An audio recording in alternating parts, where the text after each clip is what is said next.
আমি যখন 8 তারিখে অপুর সাথে দেখা করছি, তারপরে সে আমাকে এগুলো মানে ছেলেটা কান্না করে করে বলছে যে আমার হাতে আসলে কিছুই ছিল না, তখন আমার অবস্থা এমন ছিল, আমাকে যদি বলে যে আমি মার্ডার করছি তাইলেও আমাকে যেটা স্বীকার করতে হবে। আসসালামু আলাইকুম, আমি জানে আলম অপুর ওয়াইফ, আমার নাম আনিশা। আমি গত 26 তারিখ থেকে আজকে পর্যন্ত, আজকে 14 তারিখ, আমি আমার সমস্ত রকমের কথাবার্তা বা একরকম মুখে কুলু পেটেছিলাম। আমি গোটা বাংলাদেশের মানুষের কথা শুনছি, মিডিয়া ট্রায়ালের বিষয়গুলো দেখলাম, কিন্তু সত্যিটা আসলে আড়ালেই থেকে গেল।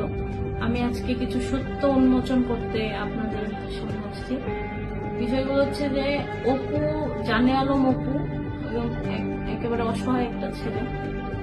ওর বাবা মা কেউ নাই, ওকে ব্যাকআপ দেওয়ারও কেউ নেই। ওর মনের মধ্যে শুধু একটা সাহস ছিল যে ও দেশের জন্য কিছু করবে এবং দেশের জন্য করছে।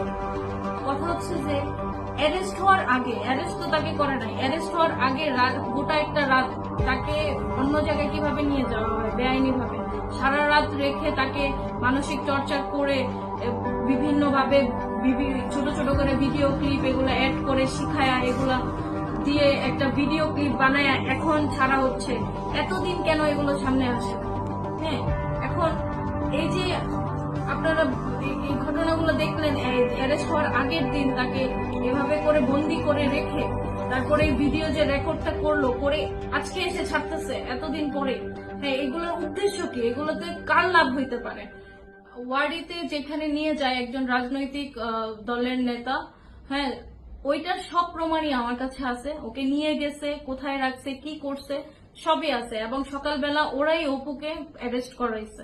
ঠিক আছে, অপু একটা মামলা খাইছে, অ্যারেস্ট হবে, খুব ভালো কথা, কিন্তু এই যে বেআইনি ভাবে যে ঘটনাটা ওরা ঘটাইছে, একটা ভিডিও ধারণ করছে, তবে উদ্দেশ্য ছিল যে অপু একটা উপদেষ্টার নাম এখানে নিয়েছে। অপু কিন্তু ভিডিওতে কোথাও বলে নাই ওকে কেউ পুশ করছে, কোন উপদেষ্টা পুশ করছে যে তোমাকে চাঁদাবাজি করতে হবে, আমাদেরকে চাঁদার টাকা এনে দিতে হবে। অপু কিন্তু কোথাও এগুলো বলে নাই।